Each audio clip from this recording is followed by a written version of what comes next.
Chapter 1: The Snowbound Promise. Winter had settled over the valley like a vow. Not the kind spoken aloud in a bright room, but the quiet kind the world makes when it chooses stillness, when the roads narrow beneath snow, when the river slows under a lid of ice, when even the wind seems to soften its voice so as not to disturb the hush.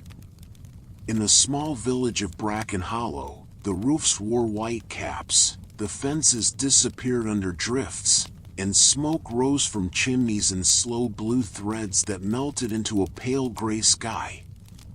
Everything felt wrapped, preserved, held carefully in place, as though the season had decided to keep what it could and quiet what it could not. On evenings like this, the village glowed gently. Lamps shone behind curtains. Warmth gathered in kitchens. The smell of bread and pine needles and simmering stew drifted out into the cold air like a promise that comfort still existed in the world. Inside one of the cottages near the edge of the village, Elara sat by the window and watched snow drift past the glass. Her hands were wrapped around a mug of tea warmed with honey and a pinch of dried orange peel. The cup's heat seeped slowly into her palms, and she let it, breathing quietly as the world beyond the window turned softer with each passing minute. Elara's home was modest but well kept. A woven rug lay near the hearth. A small shelf of books lined one wall, their spines worn from use. A bowl of dried herbs hung from a beam, and a bundle of evergreen sprigs rested by the door, brought in earlier that day to brighten the dimness. It was not a grand life, but it was steady. Elara had always loved steadiness. Not because she feared the unknown, but because she understood the value of calm things, of routines that did not demand too much, of mornings that began with simple tasks, of evenings that ended with a fire and a book and the comforting certainty that tomorrow would arrive in the usual way. And yet, tonight, something felt different. She couldn't have said exactly what it was. A faint tension beneath the quiet, like a thread drawn tight somewhere deep inside her. A sense of waiting. The kettle on the hearth gave a soft sigh as it simmered. The fire crackled gently. Her father's footsteps sounded in the next room, slow, thoughtful, a pace that suggested worry. He had been moving like that for days. Elara turned from the window and listened more closely. A drawer opened. A small clink of coins. The rustle of fabric. Then her father, Alden, stepped into the room. He was a man whose face had once been shaped by laughter. Even now, if the light hit him the right way, Elara could still see the gentleness in him, an easy warmth that had carried them through lean seasons before. But lately, worry had pressed new lines into his brow, and his smile came less often, as though he had to search for it. He wore his travel coat and held a scarf in his hands. Elara set down her tea. "You're packing again," she said softly. Alden paused. "I am." Elara studied him. "You said you'd wait until the storm passed." "It isn't the storm I'm waiting for," he replied, voice low. "It's time. And time doesn't stop for weather." Elara stood and crossed the room. "Where are you going?" Alden hesitated, as though he had hoped to avoid the question, then sighed and gave into it. "To the market town beyond the ridge." Elara's heart tightened slightly. "That's 2 days by carriage in good weather." "In good weather," Alden echoed, as if tasting the words. "Yes." "You can't go," Elara said, not sharply, but firmly, like someone stating the simplest truth. The roads are snowbound. The pass is dangerous. I know, Alden replied. Then why? He held up a hand gently, asking for patience. Because we have to make it through the rest of winter, Elara. And the trade I expected never came. Elara's gaze drifted to the pantry shelf, where jars were neatly lined. They still had supplies, but she knew her father's mind. He measured winter not in days but in stores, flour, beans, dried fruit, firewood. Alden continued, I thought the last shipment would arrive before the solstice. But nothing came. No letters. No goods. And the price of everything is rising. Elara swallowed. So you're going to sell what you can? Alden nodded. A few bolts of cloth. Some tools. The carved box your mother left us. Elara felt a pang at that, but she did not argue. Winter was not sentimental. Winter was practical. You don't have to do this alone, she said. Let me come with you. Alden shook his head immediately. No. Elara frowned. Why not? Because I said no, he answered, then softened his tone. Because the road is treacherous, and if something happens, something could happen to you. Elara interrupted gently. Alden looked at her, and Elara saw the truth there. His fear was not only of the storm, but of leaving her without him. They had always been only the two of them, since her mother's passing. The bond between them had become a kind of quiet partnership, as steady as the seasons, until winter made it fragile. I'll be careful, Alden promised. I'll leave at first light and return as soon as I can. Elara's hands clenched lightly at her sides. She wanted to insist. She wanted to argue. But something in her father's posture told her he had already decided, and she had learned long ago that some decisions were not made to be fought, only endured. Then at least take extra blankets, she said. And the thermos.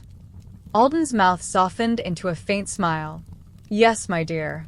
Elara fetched what he needed. Wool blankets, a small pouch of dried fruit, a flask of warm broth she heated carefully. She wrapped his scarf tighter around his neck, as if that alone could keep the cold away. When she finished, she stood very still and looked at him. Alden reached out and touched her cheek. His hand was warm and familiar. I'll be back, he said quietly. Elara nodded. I'll be here. He kissed her forehead, a simple, gentle gesture, and then, with a final glance, he stepped out into the night to ready the carriage for morning. Elara returned to the window. Snow continued to fall, calm and steady, as though winter had no concept of urgency. She stayed there a long time after her father's footsteps faded, watching the white drift, listening to the fire and the ticking clock, feeling the faint tension in her chest grow into something heavier. A sense of foreboding. Not sharp fear, but a quiet certainty that the night was holding its breath. The next morning came pale and cold. Elara woke before dawn, dressed quietly, and moved through the house while the world outside remained dim and blue with early winter light. She made tea and bread, packed a small bundle of extra provisions, and handed them to her father when he came in, stamping snow from his boots. Alden's cheeks were already red from the cold. He smiled at her, trying to look cheerful. Promise me, Elara said, holding his gaze, that if the pass looks too dangerous, you'll turn back. Alden hesitated.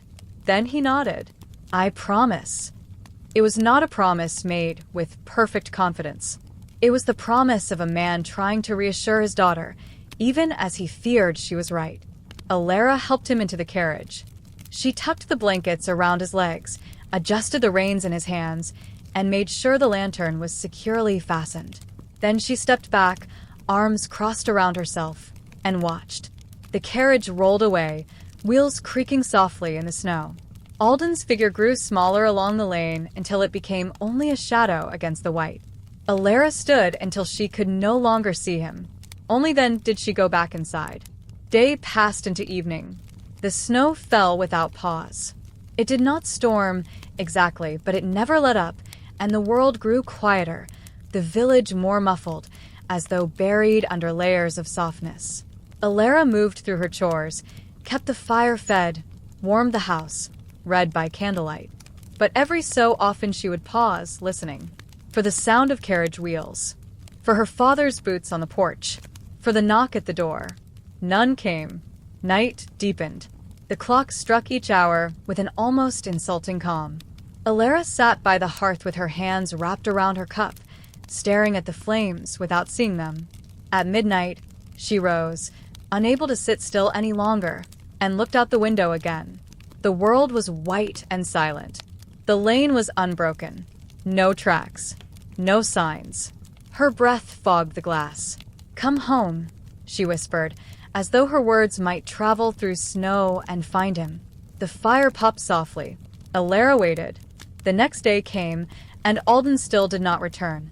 The villagers offered kindness, hot food, concerned looks, gentle suggestions that perhaps he had stayed overnight at an inn beyond the ridge. Elara thanked them. She nodded. She smiled when she had to. But by the second evening, her calm began to crack. Alden was careful. He was practical. He would not stay away without sending word unless something had gone wrong. By the third morning, Elara woke with a certainty that felt as cold and clear as the air outside. She could not wait any longer. She dressed for travel. Thick woolen stockings, sturdy boots, a long coat lined with fur at the collar, gloves, scarf, hat. She packed provisions, bread, dried fruit, a flask of broth, then added a small bundle of herbs for warmth and steadiness. She slipped a thin knife into her boot, not because she wanted violence, but because winter demanded preparation. When she stepped outside, the village air bit at her cheeks, but she barely noticed. Her mind was focused, quiet, determined.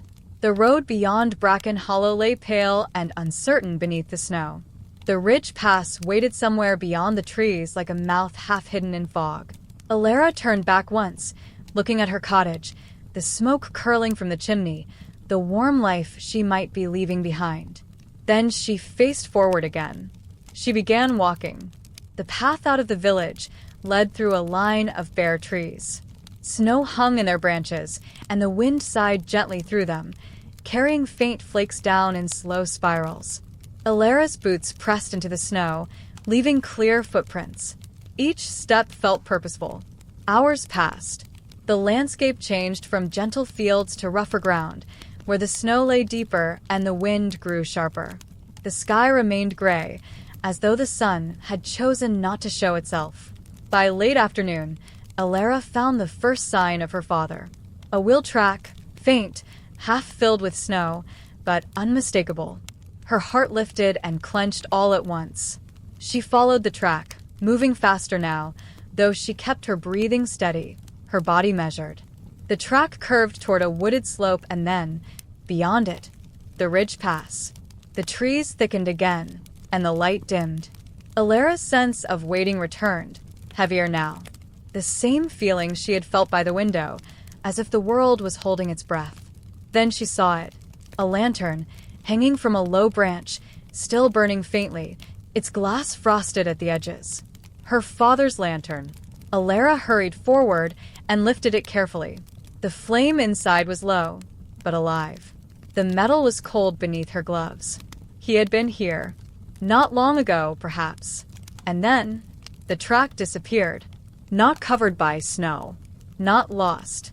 Simply ended. Elara stood very still, lantern in hand, staring at the untouched snow beyond the last mark. No footprints. No wheel lines. No drag marks. Nothing. As though the road itself had chosen to swallow him. Elara's breath slowed. Her heartbeat thudded quietly in her ears. She looked around, scanning the trees. The forest was silent. And yet, she felt, just for a moment, like she was not alone. A faint impression, like eyes watching through the snow-laced branches. She raised the lantern higher. Its weak glow fell across the trunks, across the snow-covered ground. And there, just ahead, half hidden between two pines, she noticed something that did not belong. A path. Not a road. Not a deer trail. A narrow, deliberate path where the snow lay smoother, as if it had been brushed aside by invisible hands. It led deeper into the woods. Elara hesitated. The sensible part of her mind whispered that she should turn back, gather help, wait for daylight. But Winter did not care for sensibility. Winter cared for survival. And her father was somewhere beyond this point. Elara tightened her grip on the lantern. Then she stepped onto the strange path and followed it into the trees, into the quiet heart of winter, toward whatever waited beyond. Chapter 2: The Castle of Falling Snow. The forest closed around Elara with a quiet finality. The moment she stepped fully onto the narrow path, the sounds she had known, the distant village, the whisper of open fields, fell away. Snow continued to drift through the air, but here beneath the trees it moved differently, slower, as though reluctant to reach the ground. Elara lifted the lantern higher.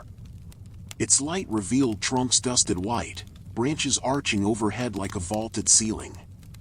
The path beneath her boots was firm, not icy, not soft, steady in a way that felt deliberate. She took another step. Then another. The lantern's flame did not flicker, even when a breeze passed through the branches. That alone unsettled her. Winter winds were never so courteous. The path curved gently, leading her deeper into the forest. With each step, Elara felt the world behind her loosen its hold. Not vanish, but recede, as if wrapped in layers of snow and memory. She thought of her father. Of the lantern in her hand, once his. Of the way his tracks had simply ended. "Keep moving," she murmured to herself, her breath fogging the air. Time behaved strangely here. Elara could not have said how long she walked. Her legs did not tire as quickly as they should have, nor did the cold bite as sharply. The forest seemed to hold her in a careful balance, never offering comfort, never inflicting harm. At last, the trees thinned. Elara stepped out of the forest and into a wide clearing. She stopped short, breath catching in her throat. Before her stood a castle. It rose from the snow like a memory pulled from a storybook, tall stone walls softened by frost, towers crowned with icicles that glimmered faintly in the gray light. Snow fell constantly around it, yet never seemed to pile too high against its base, as though the ground itself kept watch. The windows glowed. Not brightly, not welcomingly, but with a low, steady warmth, like embers banked behind glass. The castle did not feel abandoned. It felt waiting. Elara took a cautious step forward. The snow in the clearing lay untouched, smooth as linen. No tracks led to the great doors. No sign of travelers, carts, or guards. Yet the lantern in her hand brightened slightly, as though pleased. She crossed the clearing slowly, the castle growing larger with each step. Its stones were ancient, etched with time and weather, but well cared for. Vines, long dormant beneath frost, clung to the walls like sleeping creatures. When she reached the doors, she hesitated. They were immense, dark wood bound with iron, carved with simple patterns that echoed leaves and snowflakes. No crest. No banner. No name. Elara raised her hand. Before she could knock, the doors opened. Not with a crash or groan, but silently, smoothly, as though they had been expecting her touch. Warm air flowed out to meet her, carrying the scent of firewood and old stone. Elara stepped back instinctively, then steadied herself and lifted the lantern higher. "Hello," she called. Her voice echoed softly into the vast interior. She crossed the threshold. The doors closed behind her without sound. Elara stood in a great hall lit by dozens of candles set into iron sconces along the walls. The flames burned steadily, casting a golden glow that softened the stone and chased away the worst of the cold. A long rug ran down the center of the hall, its deep red threads worn smooth by centuries of use. Snow melted quietly from Elara's boots as she stepped onto it, soaking into the fibers without leaving a mess. The lantern's flame dimmed slightly now, as if its task were complete. "Is anyone here?" Elara asked again. Her voice sounded small in the vast space. No answer came. She moved forward cautiously. Her footsteps echoed faintly, then faded, absorbed by the high ceiling. She noticed details as she walked, tapestries depicting forests in different seasons, a staircase that curved upward into shadow, doors leading off into unknown rooms. Everything was immaculate. Not dusty. Not forgotten. Simply still. Elara's unease deepened, though it was not fear exactly. It was the feeling of being seen without knowing by whom. At the far end of the hall, near a great hearth, she noticed movement. A tall figure stood with his back to her, gazing into the fire. He was broad-shouldered, wrapped in a heavy cloak the color of deep winter night. His posture was rigid, as though held together by habit rather than ease. Elara stopped several paces away. "Excuse me," she said carefully. "I didn't mean to trespass." The figure did not turn. "You did not," he said. His voice was low and calm, carrying a quiet weight that settled into the room. It was not cruel. Not sharp. But it was guarded. Elara swallowed. "I'm looking for my father. He passed through this forest with a carriage. I found his lantern, and then the road disappeared." The figure was silent for a long moment. Then he spoke again. "Many roads end here." That was not an answer. Elara stepped forward despite herself. "Is he here?" The figure turned. Elara's breath caught. The one who faced her was not a man, not entirely. He stood tall, taller than most men she had known, his frame powerful beneath the cloak. His face bore the marks of a curse, features shaped by something both human and animal, softened by fur along his jaw and temples. His eyes, however, were unmistakably human. Dark. Thoughtful.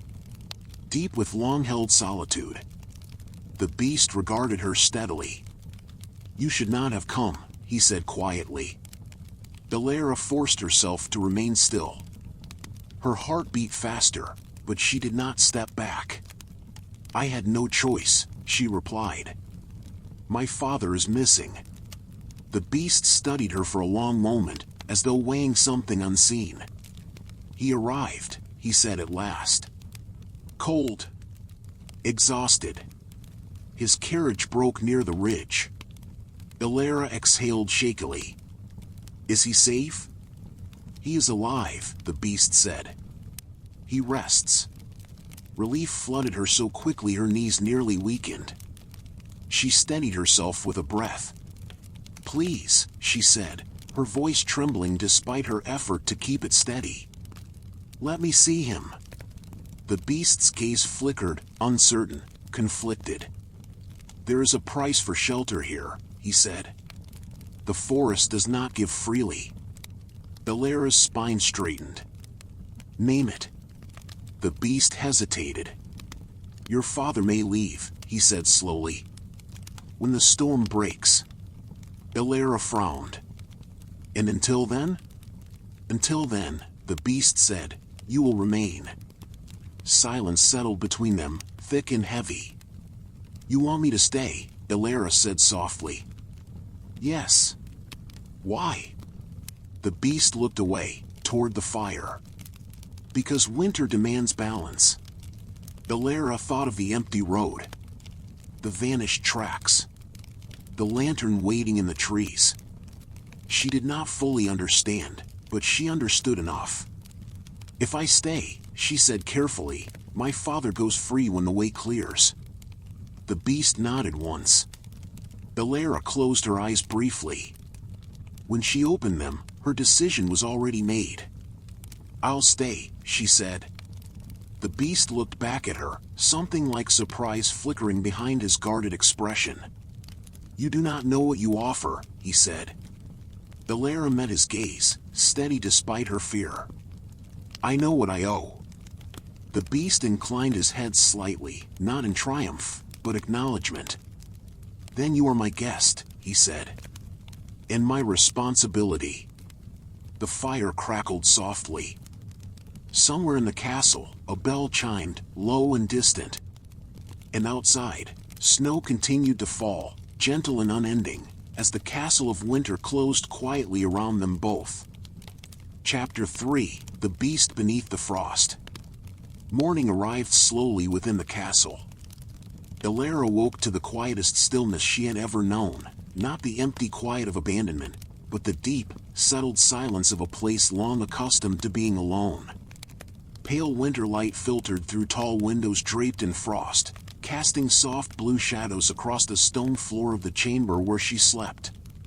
The room was modest but warm. A fire burned low on the hearth, its embers glowing steadily.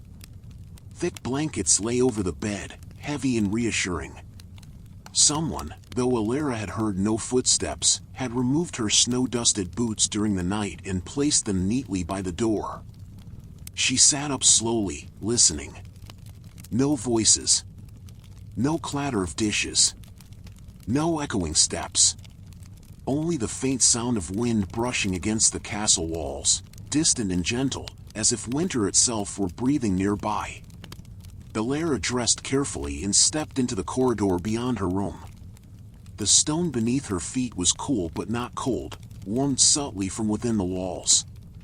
Candles burned in sconces along the hall, their flames steady and untroubled. As she walked, she became aware of something else, a presence. Not looming. Not threatening. Simply aware. She turned a corner and found herself in a smaller hall near the kitchens. A long table stood there, set for breakfast.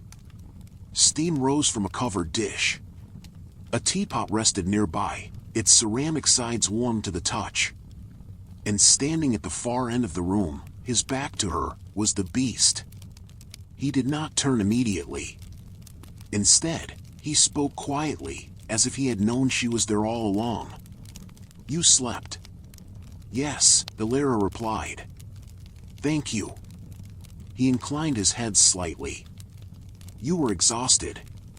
He turned then, slowly, deliberately, as though careful not to startle her. In the morning light, Elara saw him more clearly than she had the night before. The curse that shaped him was not monstrous in the way stories often described. His form was powerful, yes, his features marked by fur and unfamiliar angles, but there was restraint in him. A dignity. His movements were controlled, almost formal, as though he were constantly aware of his own strength and careful not to misuse it. You may eat, he said, gesturing toward the table. You should keep your strength. Elara hesitated only a moment before sitting. The bread was warm, the fruit preserved with care, the tea fragrant and calming. As she ate, she became aware of how hungry she truly was. The beast remained standing. You don't join me? She asked gently. I do not eat with guests, he replied. That seems lonely, Elara said before she could stop herself. The beast stiffened slightly. Loneliness, he said quietly, is not unfamiliar here. Elara considered her next words carefully.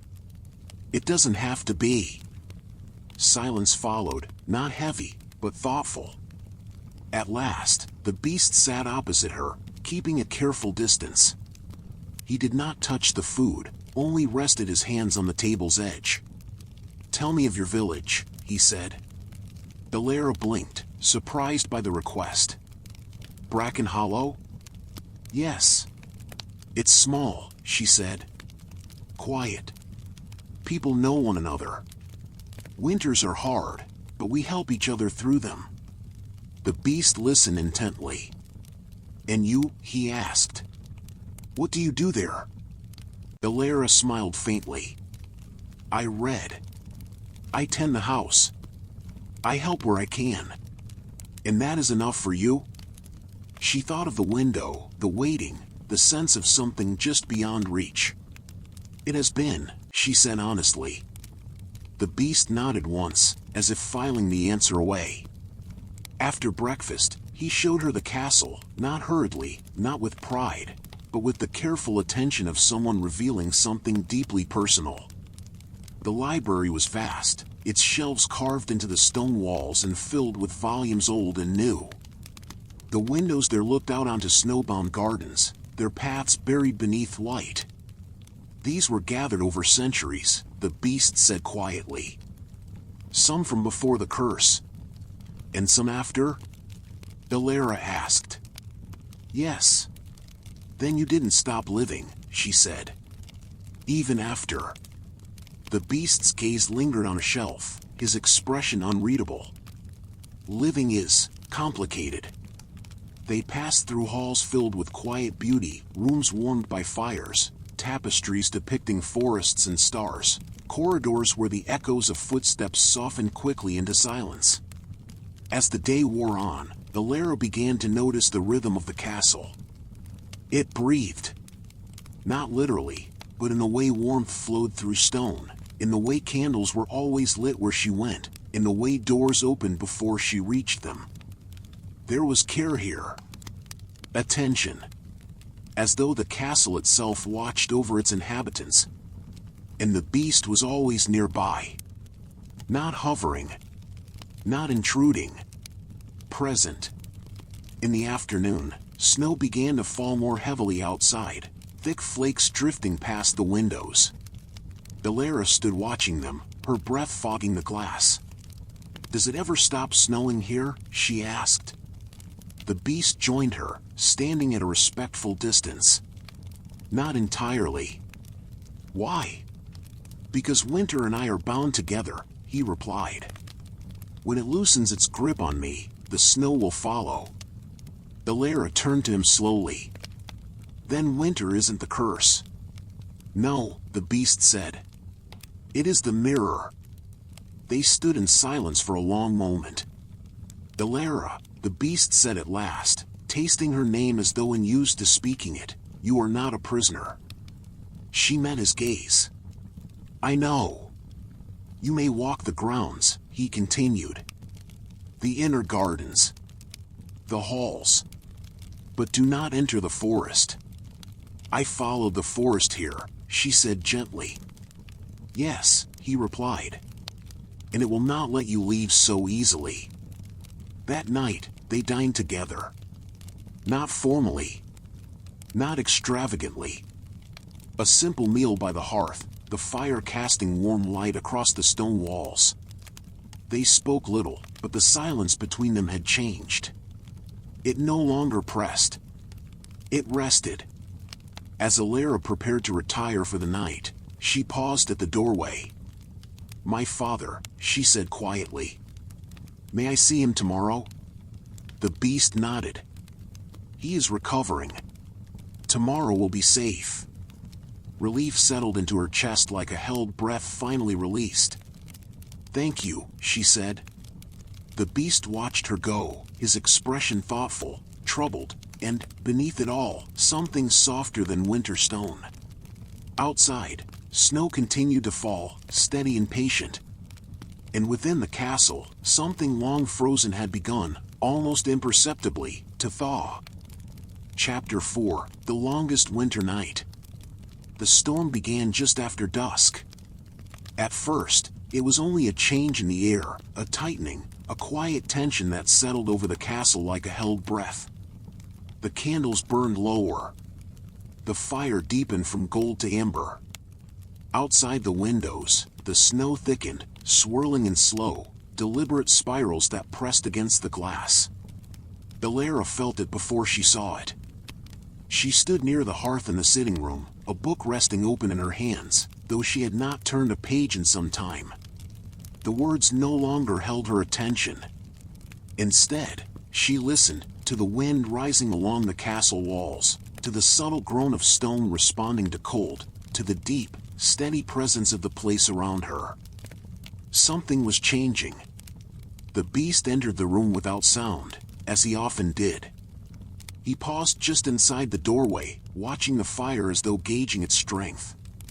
"The storm has chosen tonight," he said quietly. Elara closed the book and set it aside. "Is it dangerous?" "Yes," he replied simply. She studied him. His posture was composed, but there was a tension beneath it she had not seen before, something restless, tightly contained. "More than usual?" she asked. The beast nodded once. "The longest night carries weight here." Elara drew her shawl more tightly around her shoulders. "What happens on nights like this?"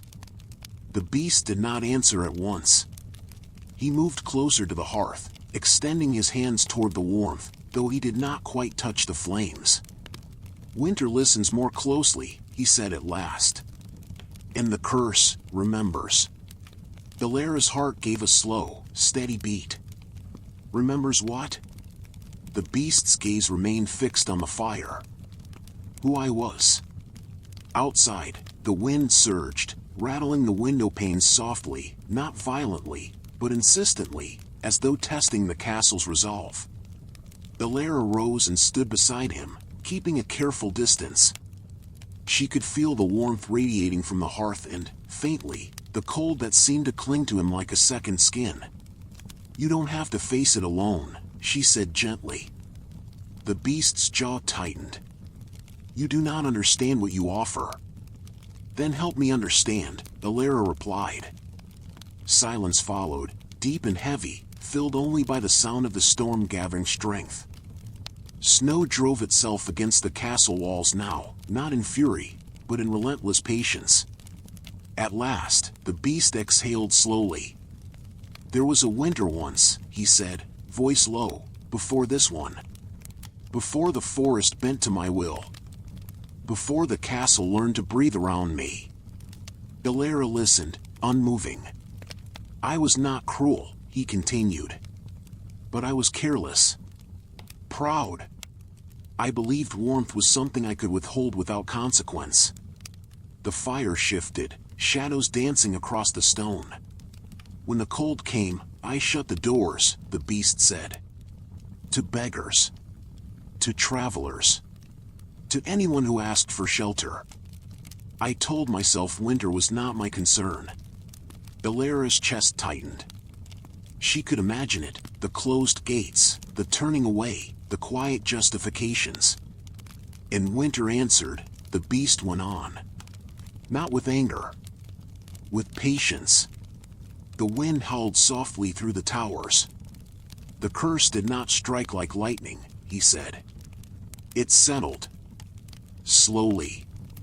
It changed me as winter changes a land, layer by layer. Until nothing familiar remained." Elara looked at him then, not at the fur or the altered form, but at the stillness beneath it. "You survived," she said. "Yes," he replied. "But survival is not the same as living." A sudden gust struck the windows, harder this time. Snow pressed thickly against the glass, blotting out the world beyond. Elara felt the castle respond, a deep vibration beneath her feet, subtle but unmistakable.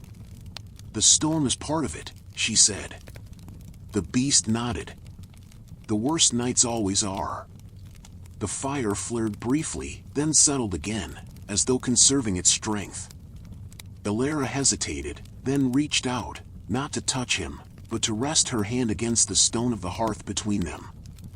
"I don't believe winter is punishment," she said softly. "I think it's waiting." The beast turned toward her, surprise flickering across his features. "Waiting for what?" "For kindness to return," Elara replied. "For doors to open again." The wind outside softened slightly, then rose once more. "You should not stay near me tonight," the beast said quietly. "When the storm peaks, the curse tightens.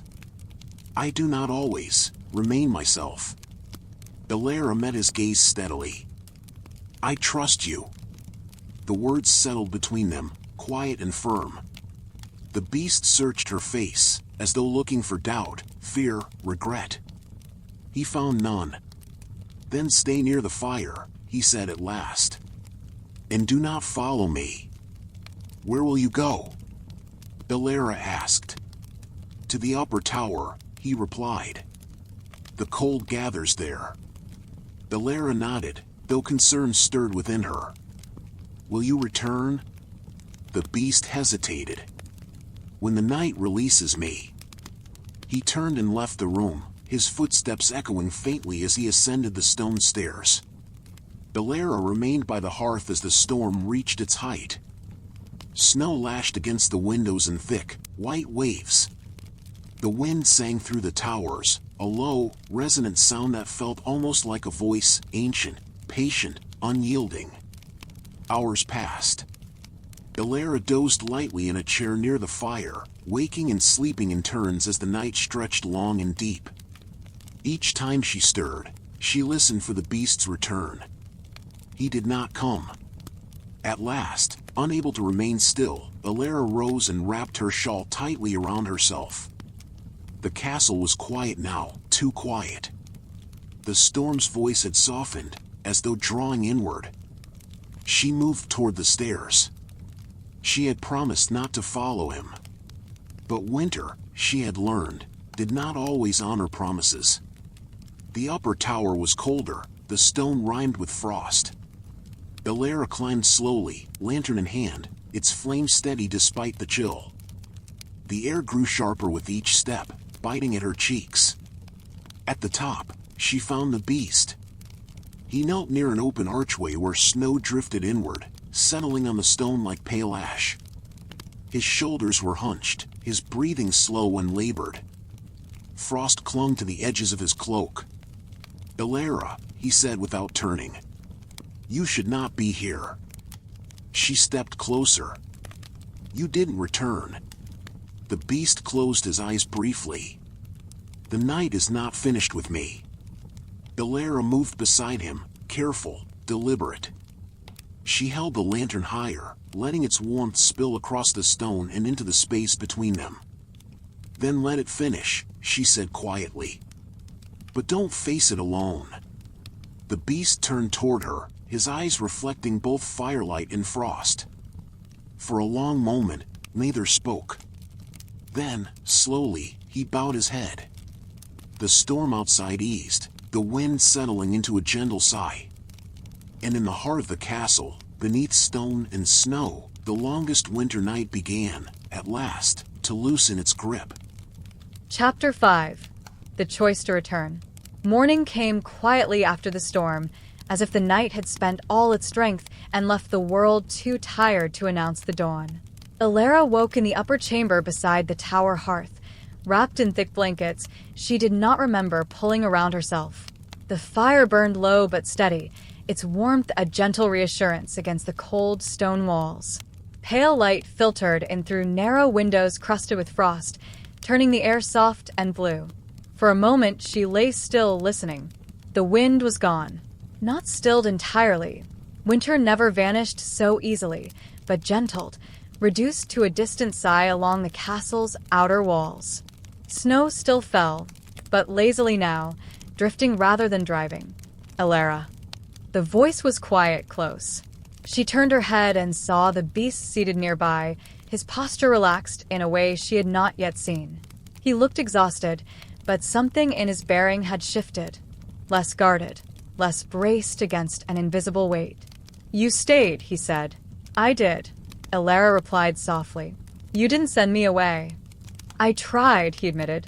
She smiled faintly. Not very hard. The beast studied her for a moment, then looked away toward the window. "The night loosened," he said, "because you were here."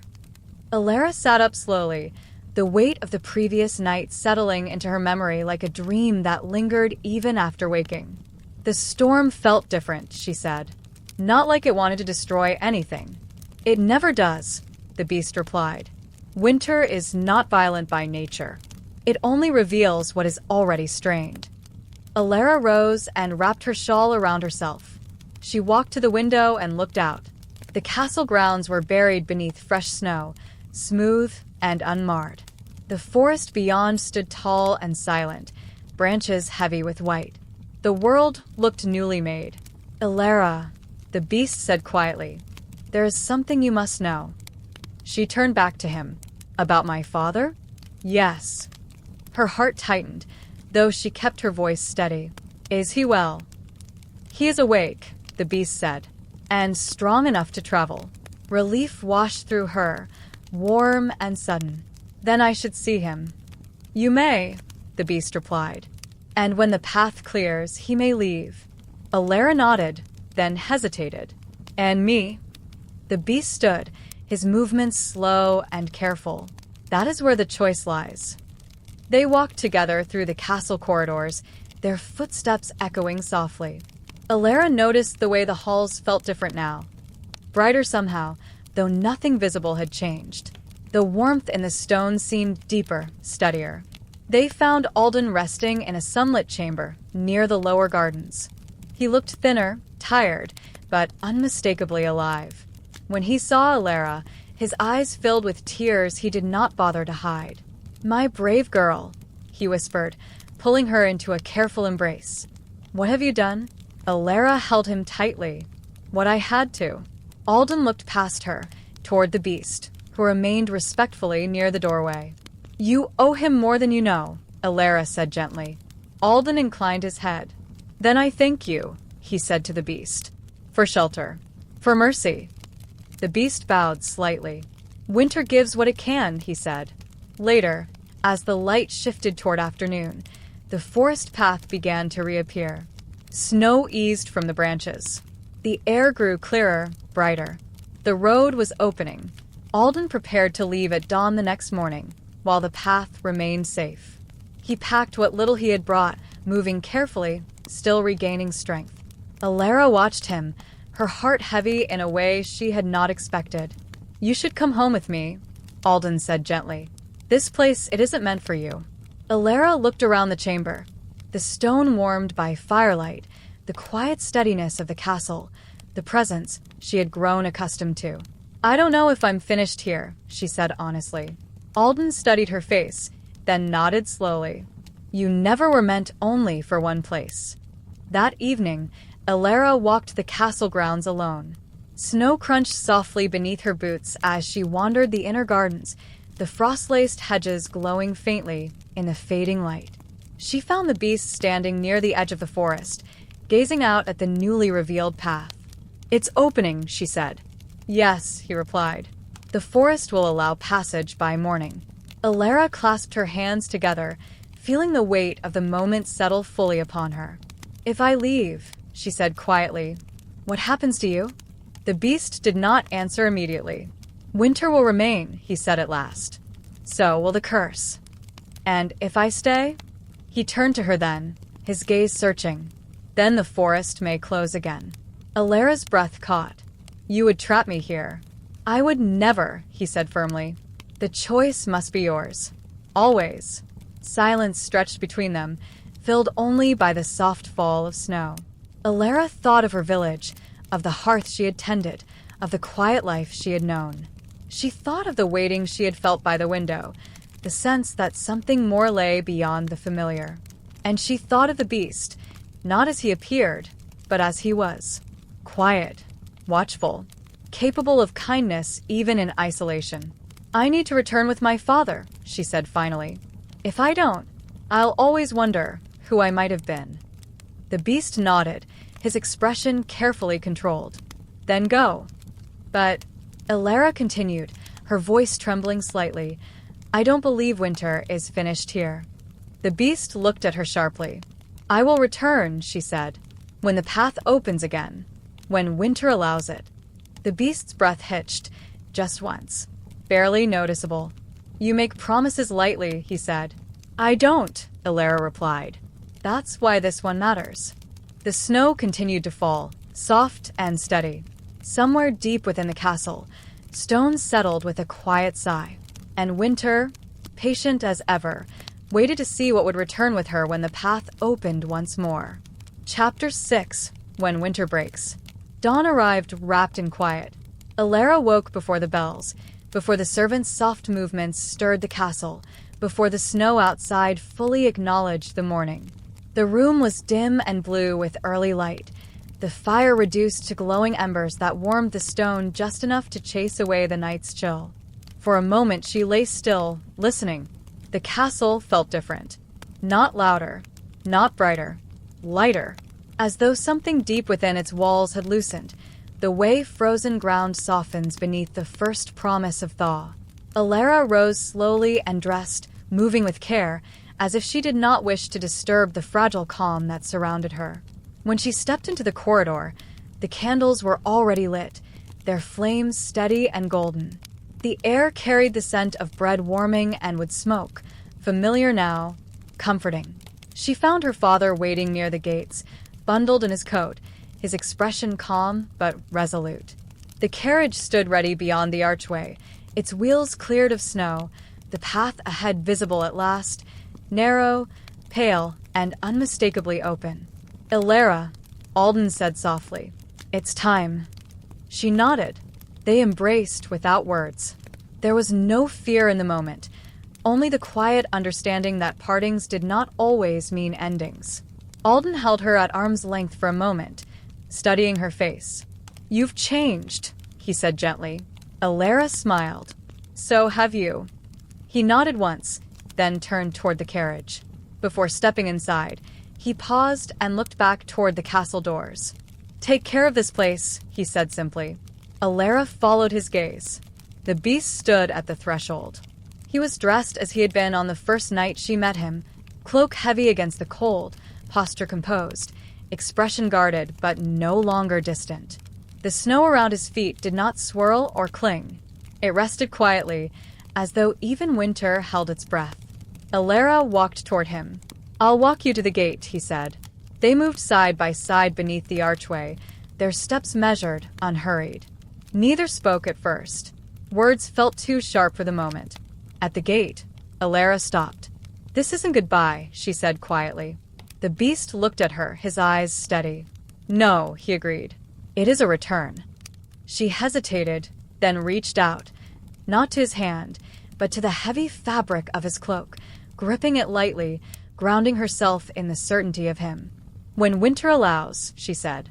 "When winter allows," he echoed. Alden climbed into the carriage. The driver clicked his tongue softly, and the horses shifted, breath fogging the cold air. Elara stepped back as the carriage rolled forward. She watched until it disappeared down the pale road, swallowed gently by distance and snow. Only then did she turn back to the beast.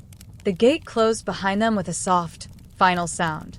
Elara felt the weight of her choice settle fully within her, not as regret, not as doubt, but as resolve. "I'm here," she said. The beast nodded once. The days that followed unfolded slowly. Winter remained, but it softened. Snow still fell, but it lingered less heavily on branches. The wind lost its edge. Light stayed longer in the sky, stretching gently toward evening. Elara settled into the rhythm of the castle, not as a guest now, but as a presence woven into its quiet life. She read in the library, tended fires, walked the inner gardens where frost traced delicate patterns along sleeping vines. And she spent time with the beast. They spoke more now. Not constantly, not urgently, but honestly. He told her of the years before the curse, the man he had been, the pride he had mistaken for strength, the cold he had believed he could keep at a distance. Elara listened without judgment, offering neither absolution nor condemnation, only understanding. "You didn't break the world," she said one evening as they sat by the hearth. "You closed yourself off from it." The beast considered this. "And you opened a door." Outside, snow fell softly, but it no longer pressed against the windows. It drifted, undecided. As winter loosened its grip, changes began to appear, small at first, nearly imperceptible. A vine in the courtyard budded beneath ice. A bird returned to the outer wall, perching briefly before flying on. And one morning, as Elara entered the great hall, she stopped short. The beast stood near the hearth, staring at his hands. She approached slowly. "What is it?" she asked. He looked up, eyes wide, not with fear, but with disbelief. The fur along his hands had thinned, not vanished, but softened, changed. Elara felt her breath catch. "The curse," he said quietly. "It's listening," Elara replied. They did not rush the moment. They did not reach for answers. Winter did not work that way. Days passed. The castle grew warmer. The snow receded from the inner paths. The forest remained hushed, but no longer watchful. And then, one evening, as the sun dipped low and cast amber light across stone and frost, the beast stood before Elara in the great hall. The change was complete.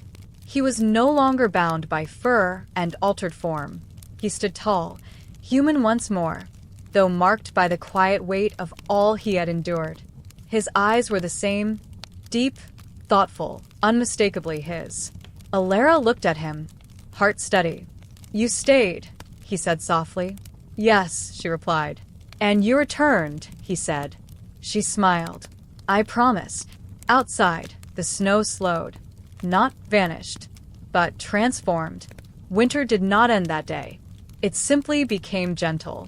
And within the castle, once silent with solitude, once bound by frost, warmth settled not as a fleeting thing, but as something earned, something chosen. As the fire burned low and the longest season loosened at last, Elara and the man who had been the winter beast stood together, listening to the quiet world awaken. Not hurried, not loud, but ready.